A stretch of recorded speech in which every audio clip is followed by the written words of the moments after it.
All right, guys, so we are up to writing equations for lines and exponential functions today. You're going to get a worksheet after this. It'll be attached to your homework. Just know that I'm going to make the due dates on all of your assignments Friday, but you're going to have about 2 or 3 assignments every single week, so you don't want to be waiting for these. So first thing we're going to do is we're going to write the equation for a line. And that's in y equals mx plus b form. So the first thing you could get would be the slope. Let's say my slope is 1/3. And my point would be -6,4. All right. So in y equals mx plus b, remember, if we can replace 3 variables with numbers, we should have an equation. Well, my y is 4 because that's the y coordinate of my point. My slope is 1/3 times my x, which is -6. I'm going to throw that over 1 plus b. All right, so here we go. 4 equals, okay, -6/3 is -2 plus b, add 2. B is 6.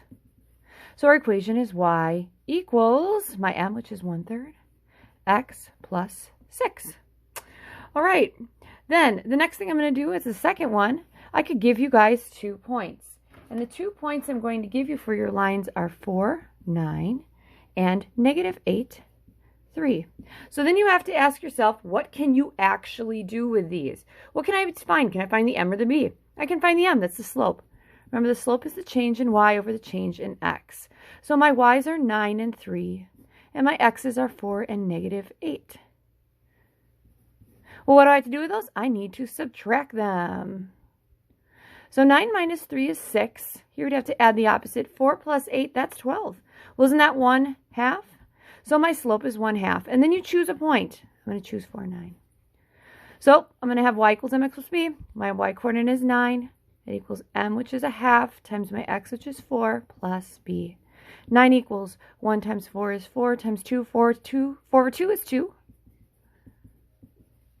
B is 7. So y is going to equal 1/2 x plus 7. All right, so that takes care of our lines. Now, to write the exponential, I'm going to give you guys 2 points. So the exponential equation. All right, for these 2 points, I'm going to give you the point 1, 2, and 6, 2048. There are 2 ways you guys can do this. You can make that table 0, 1, 2, 3, 4, 5, and 6. All right. And what I can do is a 2 here. I'm going to have 2, 0, 4, 8 there. And what I'm going to do is I'm going to start to, sorry about that, I'm going to start to multiply numbers and see what I get. So I'm going to take it and I'm going to multiply it first by 2, okay? So 2 times 2. So first thing I'm going to do is multiply everything by 2. So 2 times 2 is, this would be 4 times 2 is 8 times 2 is 16 times 2. Oh, that's not going to get me where I want to be. So I'd start with 3 next. So let's go with 3. 2 times 3 is 6. 6 times 3 is 18. 18 times 3 is 54. 54 times 3 gives me 162 times 3. I don't think I'm going to get there. 168. That does not work either. Let's multiply by 4. All right, 2 times 4 is 8. 8 times 4 is 32. 32 times 4 gives me 128. Multiply that by 4, I get 512. Times 4 there. Got it. Times 4.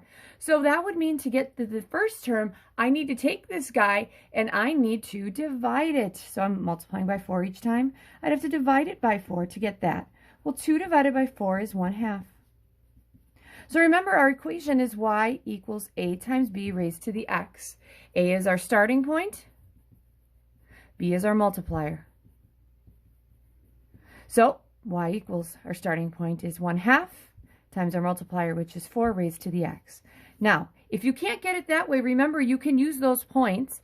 I got a really weird way to do it. You take the largest x first, and you're going to use y equals a times b to the x. So 2048 equals a times b to the 6, and then 2 equals a times b to the 1st. So what we did is we took, so this was also y equals a times b. We took the 248, divided that by 2, and we get 1024. We divided this, we divided that. The a's go away. B to the 6th over b to the 1st. It's b to the 5th. And then what I did is I raised everything to the 1/5 power, because that would give me, that b is, okay, 124. Raise it to the 1/5 power. Gives me a grand total of 4. That's my b. So then to find the a, I would just shove it right in there. So I'd have 2 equals a times b. Well, my b is 4. 4 to the first. 2 equals a times 4 divided by 4. A is 1/2. And that's another way you get that. All right, you guys are going to have an assignment online. Good luck. Talk to you soon.